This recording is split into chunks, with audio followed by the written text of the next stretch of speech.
Hello comrades, it's the Finnish Bolshevik, and we're gonna talk about a movie. Yeah, we're going to be talking about Mission to Moscow. Now, some of you might be asking, what exactly is Mission to Moscow? Mission to Moscow is a 1943 film based on the 1941 book by the former US ambassador to the Soviet Union, Joseph E. Davies. And in the book, he basically details his experiences in the Soviet Union, what it was like, what happened. I think the reason he wrote the book, and also the reason why he wanted to turn it into a movie, was basically because he was of the opinion that the US should definitely join in the Second World War on the Allied side and help fight Nazism. And, well, of course the US ruling class was kind of divided on that. A lot of them were saying that they need to either stay out of it, or why is Hitler so bad? Why can't we do business with Hitler? There were even some people like that. Well, Davies was of the opinion that no, we definitely have to help fight against Hitler. Yeah, he was basically an honest, principled liberal. Yeah, the movie even starts with him saying that he's a liberal capitalist and whatnot. He's not a communist. So basically the plot of the movie is, I guess in terms of genre, it's the Wikipedia page calls it a faux documentary. I would call it a docudrama. It's supposed to be non-fiction, but it's told in the form of like a fiction movie, so it's like a fictionalized account of more or less real events. Basically the film shows Davies, the American ambassador. It shows how he arrives to the Soviet Union. He sees the rise of fascism in Europe. He witnesses the 5-year plans, the industrialization of the country, the army being modernized. The movie is also well known for talking about the Moscow trials, because Davies used to be a lawyer and he was present at the Moscow trials. And even though he was a liberal capitalist and the American ambassador, he still thought that the Moscow trials were not frame-ups and not a scam or a fraud of some kind, but they were real serious trials, and that the defendants at the trials, to him, seemed guilty. After that, the Second World War is just about to start. Germany is going to invade Poland and the Soviet Union any moment, so Davies, he leaves in 1938. He goes to the UK, meets Churchill. He's happy that Churchill is ready to fight against Hitler and doesn't want to appease Hitler. And then he goes back to the US and tries to convince the American public as well as American politicians that they should fight against Hitler. This movie exists in a kind of an interesting time in history, in an interesting place, because obviously, especially for American standards, it's pretty pro-Soviet. People say that it's pro-Soviet propaganda. It's one of those few movies that presents a pretty objective picture about the Soviet Union. I don't know, do you want to talk about the factual claims that the movie makes? Yeah, besides I noticed the film is mainly a courtroom drama. That's how the beginning is built up to be, and in the middle is mostly that. But there's a lot of details about specific cultural norms in the Soviet Union. For instance, when the ambassador is first getting on a train to the Soviet Union, he sees a female engineer and asks that they allow girls to ride with the engineer, and then the Russian tour guide with him explains that she is the engineer. Yeah, it's a great scene. Yeah, a really good scene. So, this is Russia, eh? Da. Well, where's the caviar? You are eating some now. It's in your bread.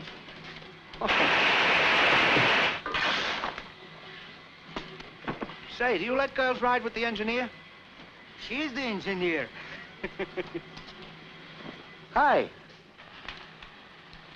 Basically, the fact claims that the movie makes, remember, this was aimed to basically tell these facts to Americans in the early 1940s. Okay, they're explaining that in socialism, people don't just get the same exact pay, no matter how hard they work or something. That's not true. Briefly talks about the women's rights in the Soviet Union, explaining that the Russians are just normal people. I don't remember, do they talk about religion?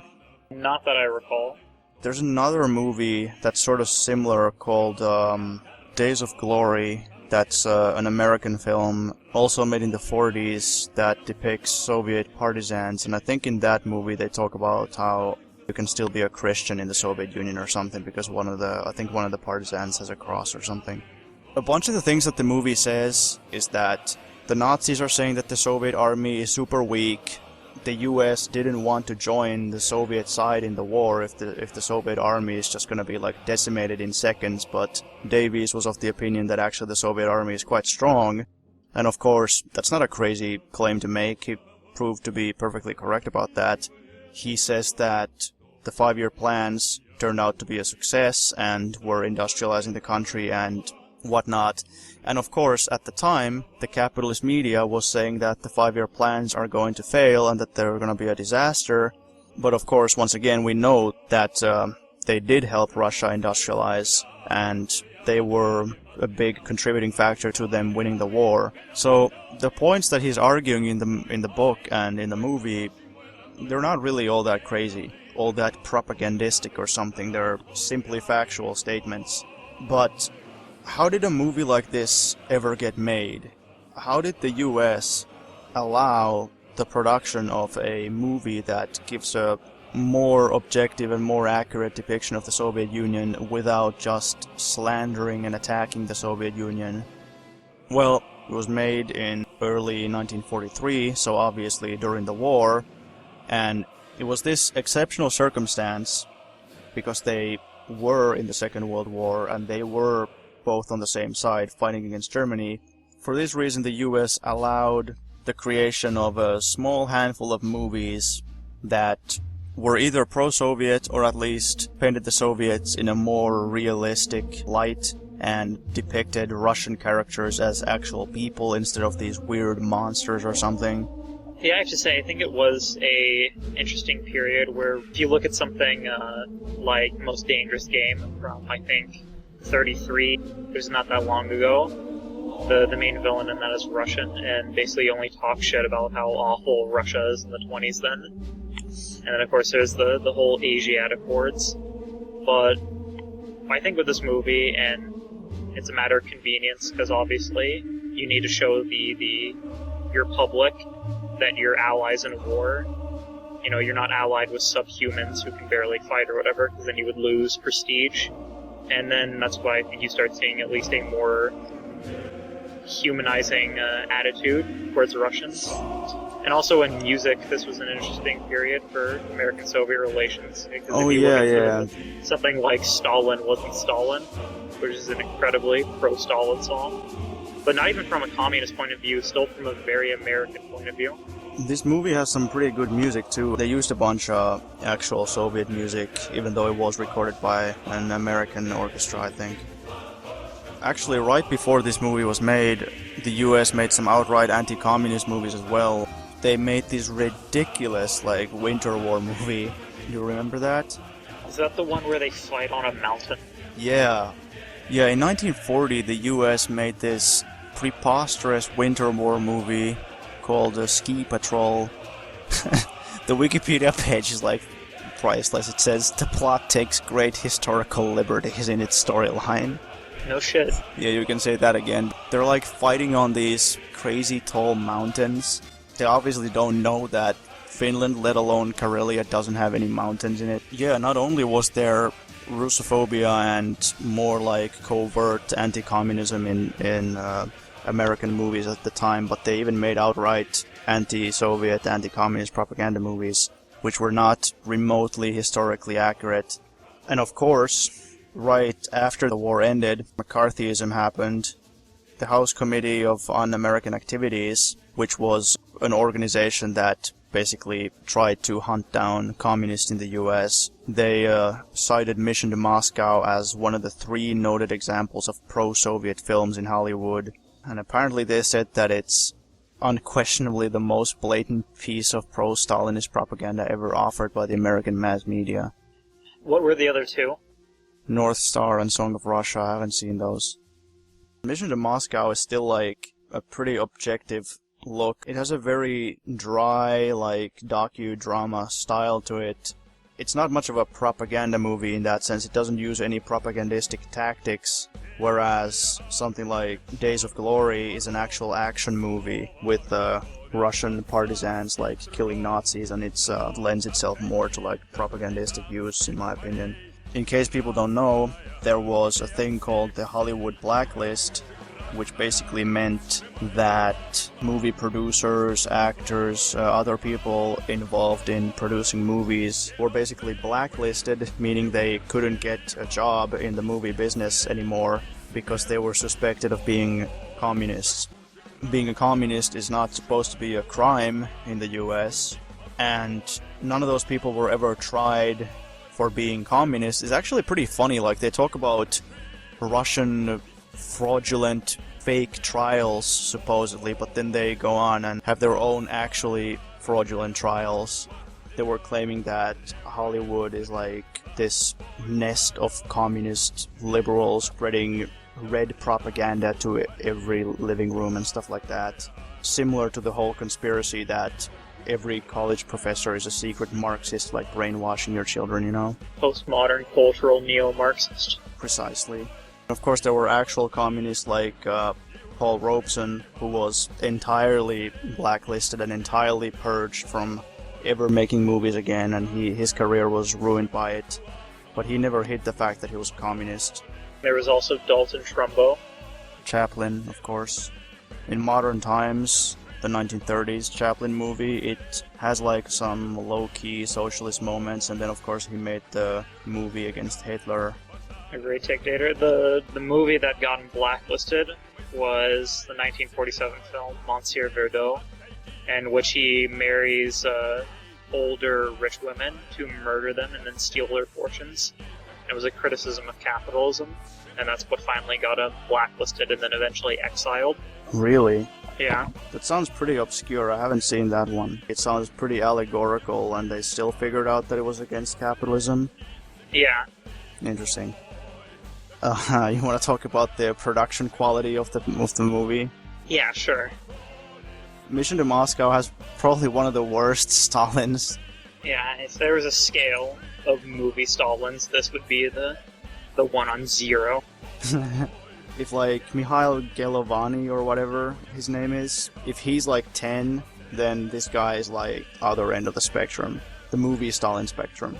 The guy in the HBO Stalin movie is also pretty terrible. I mean, he resembles Stalin, like... You know what he actually looks like? He looks like the fucking Red Alert Stalin. Yeah.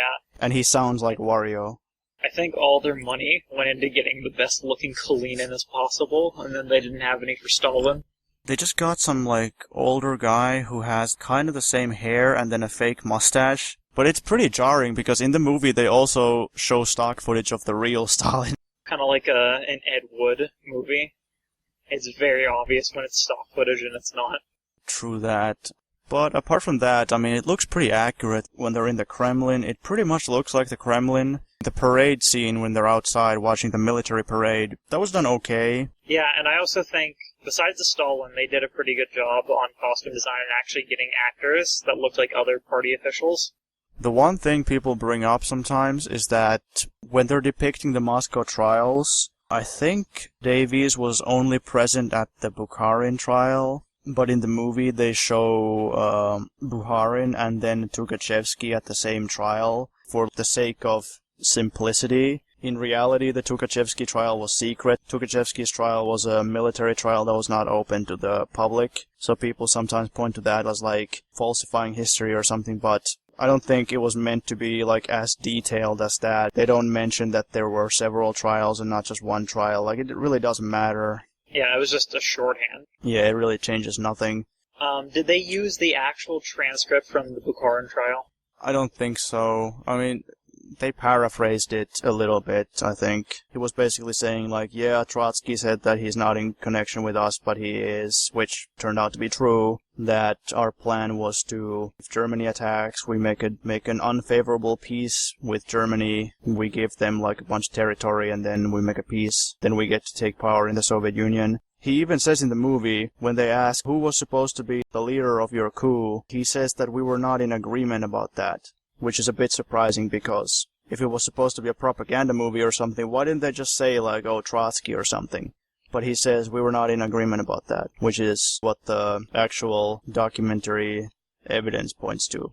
Now, we talked about what was accurate and correct in this movie. Do you think we should talk about what wasn't correct? Go ahead. For example, the scene when Davies is crossing through Germany to get to the Soviet Union, and as he's leaving, the Germans seem to know about the upcoming Moscow trials. They offhandedly, like real sneakily mention. Basically, the Germans imply that they've handled the Soviet Union, they've taken care of the Soviet Union because they have their own people on the inside of the Soviet government, referring to the fact that they have these conspirators in there. And at the trial, the conspirators say, oh yeah, we were supposed to do this on behalf of Germany and Japan. Of course, the Japanese and German, like, ambassadors walk out of the trial.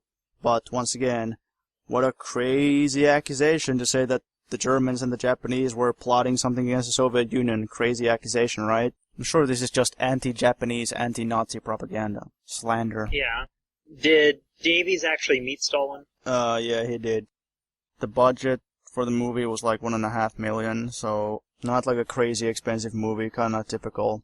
Yeah, there's no sweet Dutch angles. Yeah, and it's not a color movie. Of course, that's not unusual, like most movies in the 40s were black and white, but there were some exceptions to that. Yeah, the camera's mainly steady or doing some zoom, but it's very utilitarian there and gets the job done. I would encourage everybody to definitely watch this movie. It's a very interesting movie. To me, it's so crazy that this was even allowed to be made. A really exceptional movie, in my opinion.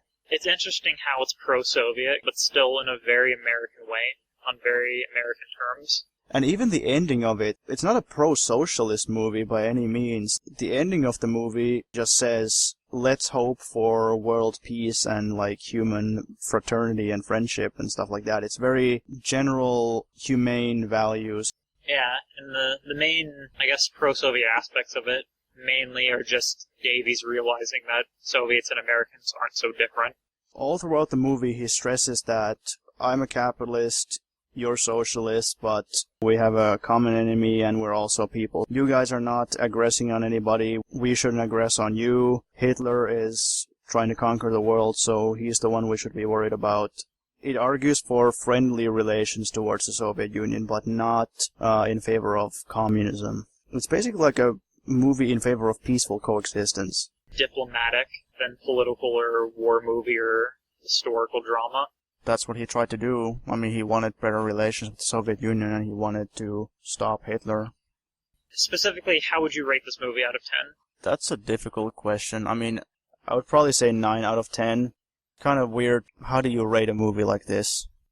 Yeah, because I think, that's the thing, I think one thing when it comes to rating, we should be a bit objective. If we weren't communist, would it still be a decent movie? And I think its pace and matter-of-fact, documentary storytelling is enough to still warrant it being an interesting movie to watch. Yeah, it is an interesting movie, although, like, some of the stuff in it seems a bit random. Like, there's so much partying or something and, like, doing kind of random everyday things. Is that really what they thought the public wanted to see? Like, Russians dancing or something? I mean, maybe. It's a pretty long movie, 2 hours and 4 minutes. It could be a little bit shorter, and it wouldn't really hurt it. But it's one of those movies that when it ends, you still expect more, because you're like, oh, well, what happens next? I want to see them win the war and everything. But then it just ends because it was obviously made in 43. Hit like and subscribe if you want Mission to Moscow 2. Remake. 2019. God, I'm so glad this is going to be edited. Biggest dickheads in the world. Thank you very much for watching. Please like the video and subscribe. All of my social media links are in the description, as well as a link to my Patreon. See you next time, comrades.